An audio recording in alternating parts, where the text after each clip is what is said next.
자, 오늘은 예수 그리스도 이름의 능력에 대해서 함께 말씀을 나눕니다. 지금 사도 베드로와 요한이 이때 활동하던 이때 그 사회적인 분위기는 사도행전 2장에서 마가의 다락방에서 120명이 기도하다가 성령을 받고 그 불받은 사람들이 나가서 복음을 전했을 때 막 3,000명씩 5,000명씩 회개하는 역사가 일어났다는 거예요. 자, 그러면 3,000명씩 5,000명씩 회개하는 역사가 일어났다는 얘기는 무슨 얘기냐면 예수님께서 다니실 때도 많은 사람들이 무리를 지어서 따라다녔듯이 역시 베드로와 요한이 사도들이 다니는 곳에도 많은 사람들이 무리 지어서 따라왔다는 거죠. 왜일까요? 말씀을 듣기 위함이기도 하고 또 예수님께서 행하시던 그 능력들을 제자들도 똑같이 능력을 행하니까 많은 사람들이 병고침을 받기 위해서 베드로와 요한에게 그리고 사도들에게 몰려왔다는 거죠. 그러한 분위기 속에서 오늘 사도행전 3장을 함께 말씀을 나누기를 바랍니다. 자, 먼저 오늘 그 1절 말씀 보면 제9시 기도 시간에 베드로와 요한이 성전에 올라갔다 그랬습니다. 성경에 나오면 제3시, 6시, 9시 우리 시간으로 3시, 9시, 6시가 아니고 거기다가 플러스 6을 하면 됩니다. 제3시면 오전 9시, 제6시면 정오 12시, 제9시면 오후 3시. 자, 그럼 제9시니까 몇 시예요? 오후 3시죠. 자, 오후 3시 기도 시간에 베드로와 요한이 성전에 올라갔다 그랬습니다. 자, 유대인들은 하루에 3번씩 성전에 올라가 기도했습니다. 무슬림만 하루에 5번, 이제 더 늘렸다고 해야죠. 시간만 되면 메카를 향해서 그들이 절을 하고 기도를 하는데 우리는 그걸 지금 안 하는 것 같아요. 다니엘도 하루에 3번씩 예루살렘을 향하여 무릎을 꿇고 기도했다고 했습니다. 베드로가 고넬료를 만나는 그 사건이 있을 때도 정오 시간, 제9시 정오에 베드로도 역시 기도하러 지붕 위에 올라갔다 환상을 보고 고넬료와 만나는 그런 역사가 일어나고 고넬료 가족이 구원받는 역사, 이방인이 최초로 구원받는 역사가 일어났어요. 이방인이 구원받는 역사뿐만 아니라 성령까지 받는 그런 놀라운 일이 일어났다는 거죠. 그래서 여러분 우리가 어떤 규칙적으로 기도한다는 것은 우리 삶에 굉장한 어떤 영적인 활력소가 되기도 합니다. 할렐루야. 우리가 그냥 물론 무시로 성령 안에서 기도할 수 있지만 우리가 새벽 기도를 한다든지 아니면 저녁 기도를 한다든지 어떤 시간을 정해놓고 기도하는 것, 이것이 우리에게 굉장히 영적인 활력소가 된다는 사실을 우리는 깨달아야 됩니다. 그러니까 베드로와 요한도 마찬가지입니다. 신약 시대이지만 구약 시대가 아닌 신약 시대였지만 여전히 그들은 하루에 3번씩 성전에 가서 기도했다는 것을 우리는 알아야 될 줄로 믿습니다. 자, 그리고 베드로와 요한이 왜 제9시 기도 시간에 성전에 갔을까요? 이유는 간단하죠. 그 시간에 기도하러 많은 사람들이 모이니까. 그 모인 그곳에서 복음을 전하기 위해서 베드로가 제9시 기도 시간에 성전에 올라갑니다. 자, 성전에 올라가는데 성전 미문이라고 하는 미문은 아름다운 밑자를 써서 작은 문인데 아름다운 밑자를 써서 미문인데 그 미문 앞에서 나면서부터 구걸하는 안진뱅이가 있었다는 거예요. 나면서 못 걷게 된 이를 사람들이 메고 오니 이는 성전에 들어가는 사람들에게 구걸하기 위하여 날마다 미문이라는 성전문에 두는 자라. 즉 다시 말해서 자기가 스스로 걸어올 수 없어. 그러니까 사람들이 들어다가 그곳에 넣으면 그곳에서 구걸을 하는 겁니다. 오늘 사랑하는 여러분, 우리가 성전에 올라가는데 어떤 사람은 기도하러 올라가고 어떤 사람은 구걸하러 가는 거예요. 목적이 달라. 우리가 성전에 어떤 목적을 가지고 왔나요? 예배 드리는 목적, 하나님을 만나는 목적, 기도하는 목적을 가지고 와야 될 줄 믿으시기를 주의 이름으로 축원드립니다. 자, 나면서 못 걷게 됐다는 뜻은 무슨 얘기입니까? 불가능하다는, 날 때부터 안진병이었다는 거예요. 날 때부터 소아마비였는지 어쨌는지 모르지만 하여튼 날 때부터 다리가 온전하지 못해서 그는 늘 앉아서 생활하는 사람이었다는 것이죠. 우리가 날 때부터 맹인된 사람을 잘 알고 있죠. 날 때부터 소경인 사람을 제자들이 지나가면서 보다가 예수님께 물었습니다. 저 사람이 날 때부터 소경인 것은 자신의 죄 때문입니까? 부모님의 죄 때문입니까? 물어봤어요. 왜냐하면 당시에는 어떤 그 생각을 사람들이 가지고 있었느냐면 어떤 중한 병에 걸리면 저거는 죄를 많이 지어서 하나님 앞에 천벌을 받은 거야. 그러니까 여러분, 그때 당시에 문둥병자, 안진병이, 중풍병자, 소경 이런 중증 환자들은 내 몸이 아픈 것, 고통 플러스 어떤 또 고통을 안고 살아갔느냐? 사람들에게 종교적으로도 배척을 받는 거예요. 그래서 이 사람들은 성전에 못 들어가요. 내가 성전에 들어가서 기도하고 싶어도 그들은 부정한 자이기 때문에 성전에 들어갈 수가 없었습니다. 그래서 성전 미문에 앉아서 구걸할 수밖에 없었어요.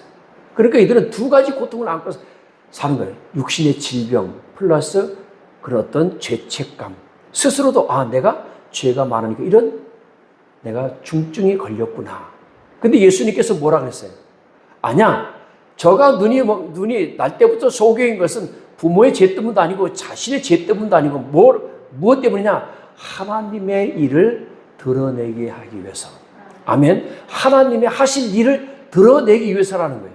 그러면서 예수님께서 진흙을 이가 눈에 비벼주고서 실로암못에 가서 씻으라 했더니 눈이 깨끗해졌다라고 하는 것입니다. 오늘 사랑하는 여러분, 우리가 성전에 올라가는 목적이 무엇이냐? 굉장히 중요합니다. 이 날 때부터 소경인 사람은 성전에 들어가고 싶어도 들어갈 수 없었어요.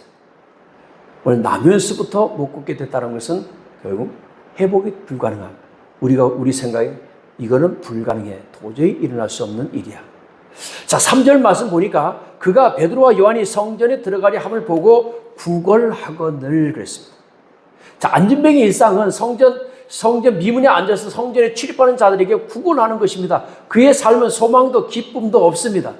그저 연명하기 위해서 구걸을 해야 하는 현실만 존재합니다. 베드로와 요한에게도 그저 동전 몇 입만 구하는 것입니다.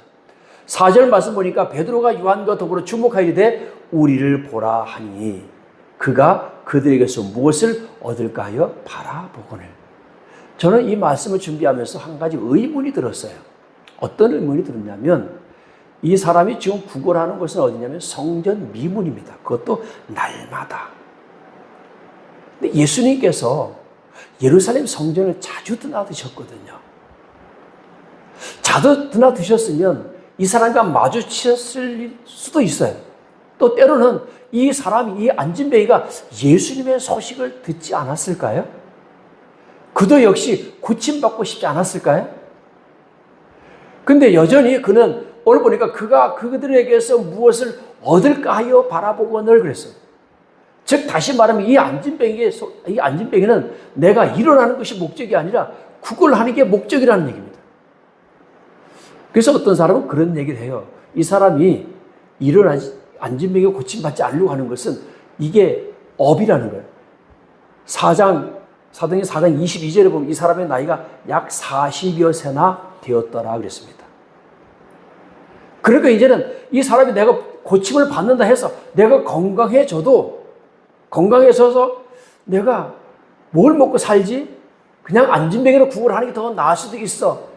어떤 분은 그렇게 얘기를 하시는데 근데 뒤에 가서 보면 그건 아닌 것 같아요. 왜? 그가 하나님을 찬송하면서 영광 돌렸다 가니까. 할렐루야. 그래서 여러분 이 안진뱅이가 예수를 왜 단 한 번도 만날 수 없었을까? 왜 예수님을 찾지 않았을까? 왜 자기를 들여다가 놓는 사람들에게 나를 예수님께 데려달라고 왜 못했을까? 우리가 마가복음 2장에 보면 중풍병자 고친 이야기 나오잖아요. 내 친구가 그 중풍병자가 거동을 못하니까 들것에 들어서 예수님께 갖다 놨잖아요. 근데 성경에는 그 중풍병자가 나 좀 예수님께 데려가 달라는 말을 했다는 그런 말은 없어요. 어떤 말이 있느냐? 그 내 친구의 믿음을 보시고 그 중풍병자를 고쳐주셨다 그랬습니다. 그러니까 이 중풍병자도 예수님께만 나오면 자기의 어떤 근본적인 문제가 해결됐을 텐데 그 근본적인 문제를 해결받지 못한 겁니다. 여전히 그는 성전 미문에 앉아서 구걸하는 인생이었다라고 하는 것입니다. 그러니까 베드로와 요한이 우리를 보라. 그러니까 뭘 돈을 주려고 하나 하고 쳐다봤다는 거예요. 나를 고쳐주려고 하나 쳐다본 것이 아니라. 자, 그럼 여러분 거기에 베드로와 요한이 단둘이 가고 있었을까요? 아닙니다. 예수님에게도 많은 제자들이 따라다녔던 것처럼 베드로와 요한이 다닐 때 성경에 나오지 않지만 분명히 같은 동행들이 있었을 것이고 따르는 사람들이 있었을 것입니다. 그러면 이 안진뱅이도 저 사람이 베드로와 요한이 누구인지를 혹시 알았을 수도 있습니다. 그럼에도 불구하고 그는 내가 일어나기를 원합니다. 소경 바디메오처럼 내가 눈을 뜨기를 원합니다. 다윗의 자손 예수의 나를 불쌍히 여기소서라고 했을 때 우리가 생각할 때 예수님께서는 그렇게 말씀하시죠. 우리가 생각할 때 구걸하는 건가? 이렇게 생각할 수 있잖아요. 불쌍히 여겨달라고 했으니까. 누군가 길을 지나가는데 소경이 나를 불쌍히 여겨주세요. 그 얘기 무슨 얘기예요? 돈 달라는 얘기잖아요. 그런데 예수님께서 물어봤어요. 내가 내게 무엇을 하여 주기를 원하느냐? 그때 물었을 때 내게 돈을 주세요. 그럼 예수님께서 아마 돈을 주셨을 거야. 근데 바디메오는 뭐라고 얘기했어요? 눈을 뜨기를 원합니다. 아멘. 예수님께서 바디메오의 눈을 뜨게 해주셨어요. 우리 이 안진뱅이가 베드로와 요한을 바라보면서 내가 일어나기를 원합니다 라고 했더라면 얼마나 좋았을까요? 자, 6절 말씀을 같이 함께 읽어봅니다. 시작. 베드로가 이르되 은과 금은 내게 없거니와 내게 있는 이것을 내게 주노니 나사렛 예수 그리스도의 이름으로 일어나 걸으라. 아멘. 자, 여러분 이 안진뱅이가 그때 아멘 했을까요? 성경에 뭐 아멘 했다는 말도 없고 뭐 벌떡 일어났다는 말도 없어요. 나중에 베드로와 요한이 이렇게 세웠다 그랬습니다. 때로는 여러분 우리가 이렇게 세우는 것도 필요합니다. 일어나 걸어가라 해서 일어나 걸어간 사람도 있지만 38년 병자가 내 병상을 들고 일어나 걸어가라 했더니 그가 곧 일어나서 병상을 들고 걸어가고 뛰어갔다 했는데 때로는 앉아서 이렇게 세워줘야 할 때도 있습니다. 할렐루야. 자, 여러분 나사렛 예수 그리스도의 이름의 그 능력을 여러분 경험하시길 주의 이름으로 축원드립니다. 여러분 나사렛 예수 그리스도의 이름이 왜 능력이 있느냐, 왜 권한이 있느냐. 요한복음 14장 13절 말씀 함께 같이 읽어봅니다. 시작. 너희가 내 이름으로 무엇을 구하든지 내게 행하리니 내 이는 아버지로 하여금 아들로 말미암아 영광을 받으시게 하려 합니다. 14절에도 보면 내 이름으로 무엇이든지 내게 구하면 내가 행하리라. 아멘. 여러분 이 말씀 어디서 많이 듣던 것 같지 않아요? 비슷한 말씀 민수기 14장 28절에 너희 말이 내 귀에 들린 대로 내가 행하리라. 말씀이 비슷하죠? 너희가 내 이름으로, 누구의 이름으로? 예수님의 이름으로 무엇을 구하든지 내가 행한다. 예수님의 이름으로 구하면 예수님께서 행하시겠다는 겁니다. 이는 아버지로 하여금 아들로 말미암아 영광을 받으시게 하려 함이라. 내 이름으로 무엇이든지 내게 구하면 내가 행하리라. 아멘. 그 누가 하신 말씀이에요? 예수님께서 우리에게 약속으로 주신 말씀입니다. 아멘. 우리가 주님, 우리가 주님 앞에 부르짖을 테니까 우리에게 응답하여 주세요. 이렇게 한 것이 아니고 예수님께서 먼저 우리에게 너희가 내 이름으로 무엇이든지 구해봐. 그러면 내가 다 이루어 주겠다. 할렐루야. 그런데 여러분 요한복음 15장 7절에 보면 예수님께서 근데 조건이 하나 있다. 어떤 조건이냐? 같이 함께 읽어봅니다. 시작. 너희가 내 안에 거하고 내 말이 너희 안에 거하면 무엇이든지 원하는 대로 구하라. 그리하면 이루리라. 아무나 여러분 예수님의 이름으로 구한다고 해서 아무나 구하는데 다 주진 않는다는 거예요. 너희가 내 안에 거하고 내 말이 너희 안에 거하면 이게 무슨 뜻이냐면요. 포도나무 비유에서 예수님께서 포도나무에 가지가 붙어 있어야 열매를 맺는다는 거예요. 아멘. 여기 여러분이 지금 잎이 푸른 것은 이 가지에 붙어 있기 때문에 잎이 푸르는 거예요. 여기서 만약에 0.000의 1mm라도 떨어지면 어떻게 될까요? 이 가지는, 이 나뭇잎은 말라 죽어버리게 말죠. 그래서 말라 죽으면 어떻게 된다고? 아구에 넣어서 태워버린다는 거죠. 결국 너희가 내 가지에 붙어 있으면, 가진 예수님께 붙어 있을 때 포도나무인 예수님에게 그 가지가 붙어 있을 때 열매를 맺듯이 너희가 내 안에, 내 말이 너희 안에 거하면, 여러분, 즉 우리가 예수님 안에 들어가야 되는 거예요. 예수님 마음에 들어야 되는 거예요. 그리고 내 말이 너희 안에 거하면 무엇인지 원하는 대로 구하라. 어떻게 우리가 예수님 마음에 들죠? 간단합니다. 뭐가 되면 돼요? 하나님의 자녀가 되면 돼요. 할렐루야. 예수 그리스도를 주로 고백하면 주로 신뢰하는 자들마다 하나님의 자녀가 되는 권세를 주셨다 그랬습니다. 할렐루야. 예수님의 이름을 예수님을 나의 주로 고백하면 우리가 하나님의 자녀가 되는 겁니다. 하나님의 자녀가 되면 곧 예수님 안에 들어가는 거예요. 예수님 마음 안에 들어가는 겁니다. 그리고 우리가 하나님의 자녀가 되면 예수님의 말씀이 우리 안에 있는 거예요. 할렐루야. 즉, 내 말이 너희 안에 거하면, 즉, 믿어지면 구하라는 거예요. 믿음이 있으면. 요한복음 16장 24절 보면 지금까지는 너희가 내 이름으로 아무것도 구하지 아니하였으니 구하라. 그러면 받으리니 너희 기쁨이 충만하리라 그랬습니다. 할렐루야. 하나님 앞에 구하는 저와 여러분 되시기를 주의 이름으로 축원드립니다. 자, 일어나 걸어라. 자, 여러분, 우리가 일어나는 거, 우리는 그냥 일상이에요. 그렇죠? 걸어가는 거 그냥 일상이죠. 우린 전혀 지금까지 일어나는 거, 걸어가는 거 불편함이 없이 살았죠. 그런데 오늘 이 안진뱅이는 일어나는 것조차 기적이고 걷는 것조차 기적인 겁니다. 한 번도 일어나 본 적이 없고 걸어본 적도 없는 사람에게 일어나 걸어라. 이건 매우 힘든 거예요. 우리는 일상인 일이 이 안진뱅이에게는 기적이 되는 것입니다. 그래서 베드로와 요한이 오른손을 잡아 일으키니 발과 발목이 곧 힘을 얻고 그랬습니다. 할렐루야. 여러분, 치유되는 과정을 아주 세밀하게 묘사하고 있는데 이거는 사도행전을 기록한 누가가 의사였기 때문에 아마도 세밀하게 묘사한 것 같습니다. 자, 여러분, 걷고 뛰어갔다 그래서 8절 말씀 보니까 뛰어서서 걸으며 그들과 함께 성전으로 들어가면서 걷기도 하고 뛰기도 하며 하나님을 찬송하니 그랬습니다. 그러니까 이걸 보면 이 안진뱅이도 일어나서 걷고 싶었던 거예요. 남들처럼 뛰고 싶었던 거예요. 나도 저 성전 안에 들어가서 하나님께 기도하고 싶었던 거예요. 나도 저 사람들과 똑같은 사람들로서, 평범한 사람들로서 대우받고 살고 싶었던 거예요. 할렐루야. 근데 여러분, 중요한 게 있어요. 뛰어서서 걸으며 그랬습니다. 이것이 우리에겐 기적이 아니죠. 근데 이 사람에겐 기적이었어요. 근데 왜 기적이냐? 여러분, 우리가 다리나 팔이 골절당하면 깁스를 하죠. 깁스하면 보통 한 달에서 45일 이렇게 보름에서 한 달 이렇게 깁스하고 깁스를 풀잖아요. 그러면 깁스 풀고 나서 개운하다.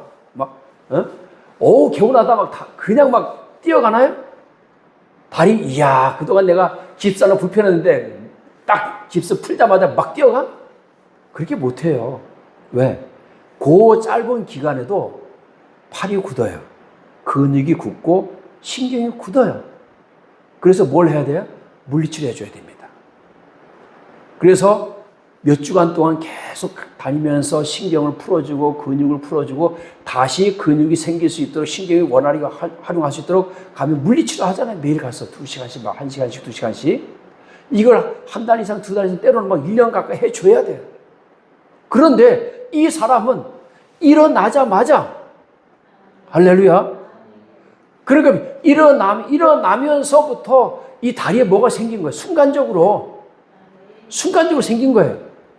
날 때부터 안진뱅이는 모든 신경이 굳고 근육이 풀어져서 신경이 풀리고 근육이 생기고 제대로 걷기까지는 만약에 정상적인 상태로 만약에 안진뱅이 수술해서 이렇게 세운다고 한다면 수개월 때로는 1년 이상 걸리는 그런 과정인데 그 즉시로 인해서 뛰었다는 겁니다. 순간적으로 근육이 생기고 순간적으로 신경이 완전히 회복되고 할렐루야. 모든 몸에 어긋났던 그 모든 것들이 다 맞춰진 거예요. 여러분 뼈도 약했을 거 아닙니까? 움직이지 않으니까 뼈도 약했을 거예요. 그러니까 이 모든 것이 점차적으로 일어난 것이 아니라 순간적으로 일어났다는 것입니다. 할렐루야. 순간적으로 생기면서 힘을 얻게 되고 걷게 되고 뛰게 되는 거예요. 그래서 성전으로 들어가면서 걷기도 하고 뛰기도 하며 하나님을 찬송했다라고 해요. 할렐루야.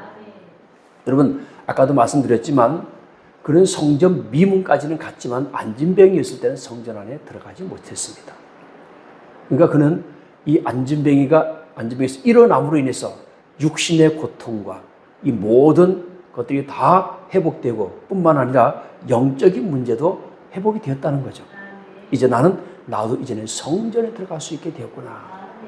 그 시대 사람들에게 성전에 들어가서 하나님께 기도한다라고 하는 것은 굉장한 사건이거든요. 그렇기 때문에 성전에 들어가서 예배 드릴 수 있는 것이 얼마나 큰 축복입니까? 그래 그들이 오순절 때만 되면 그 명절, 유월절 명절을 지키기 위해서 전 세계에서 사람들이 몰려옵니다. 유대인들이 몰려요. 예루살렘에 때로 수십만 명씩 몰려와서 예루살렘 성전에 들어가서 기도합니다. 유대인들이. 그 시대 때도 그랬어요. 예수님 십자가 못 박히실 때도 그랬어요. 그때도 수십만 명의 사람들이 예루살렘에 몰려와서 성전에 들어가서 하나님께 기도합니다. 그래서 디아스포라 흩어졌던 그 나그네 되었던 그 유대인들이 내가 성전에 한번 들어가서 기도하는 게 그게 그 꿈을 안고서 그 먼 거리에서 몇 달씩 걸려서 와서 예배 드리고 기도하고 하나님 앞에 제사 지내고 가는 거. 그 즐거움으로 그들이 예루살렘으로 왔던 거예요. 그러니 여러분, 그런 성전에 내가 못 들어간다? 한번 생각을 해보세요. 얼마나 여러분 그 소외감이라든지 얼마나 그 아픔이 컸겠어요. 그런데 이제 나도 어떻게 됐다? 들어갈 수가 있게 되었다. 할렐루야. 모든 백성이 그가 걷는 곳과 하나님을 찬송함을 보고 그가 본래 성전 미문에 앉아 구걸하던 거리는 줄 알고 그에게 일어난 일로 인하여 심히 놀랍게 여기며 놀라니라. 할렐루야. 여러분 오늘 결론의 말씀을 드립니다. 오늘 예수 그리스도의 이름의 능력을 믿습니까? 우리가 그래서 여러분 기도할 때마다 마지막에 예수님의 이름으로 기도합니다. 왜 우리가 이걸 그냥 끝맺는 말이 아닙니다. 왜 우리가 예수님의 이름으로 기도하는지 아시겠죠? 우리가 지금까지 기도한 모든 것 이거 다 예수님의 이름으로 한 겁니다. 예수님 내 이름으로 무엇인지 구하면 내가 행하리라 말씀하셨죠? 이제 우리가 예수님의 이름으로 구합니다. 예수님 응답해 주세요. 할렐루야. 주기도문도 예수님의 이름으로 기도합니다. 모든 기도 가운데 우리가 마지막에 예수님의 이름으로 기도합니다. 또 뿐만 아니라 우리가 명령할 때도 마찬가지입니다. 나사렛 예수 그리스도 이름으로 명하노니. 그러면서 우리가 선포하잖아요. 우리 친기도할 때도 그래 예수님의 이름으로 선포하잖아요. 왜 예수님의 이름으로 선포하느냐? 예수님의 이름으로 선포하라. 그럼 내가 그대로 행하리라. 할렐루야. 그러니까 여러분 우리가 기도할 때 예수님의 이름으로 기도합니다. 꼭 기도하시기 바랍니다. 명령할 때도 아플 때도 예수님의 감기도 마찬가지예요. 예수님의 이름으로 하면 감기는 떠나갈지어다. 치료될지어다. 할렐루야. 내 나사렛 예수 그리스도의 이름으로 명하노니 재정은 풀려질지어다. 인간관계는 회복될지어다. 할렐루야. 사업은 번성될지어다. 막 갖다 붙여도 돼요. 여러분, 이거는 예수님의 이름으로 기도해도 되고 이거는 안 되는구나. 아닙니다. 우리 인간사에서 일어나는 모든 일, 할렐루야. 이게 다 우리가 예수님의 이름으로 기도해야 될 기도 제목들입니다. 이거는 우리가 예수님의 이름으로 기도해도 되지만, 이거 사업 좀 잘 되게 해달라고 하는 건 좀 그러네. 물론 이제 그런 사업은 있어. 예수 믿는 사람이 술 장사를 한다든지 이런 건 안 되죠. 우리가 장사를 해도, 바로 이런 것들, 우리가 구별해서 해야 될 줄로 믿습니다. 그래서 우리가 예수 그리스도의 이름의 능력을 여러분 믿습니까? 아멘. 꼭 기도하실 때 예수 그리스도의 이름으로 기도하는 저와 여러분 되시기를 주의 이름으로 축원드립니다. 기도합니다. 오늘도 살아계셔서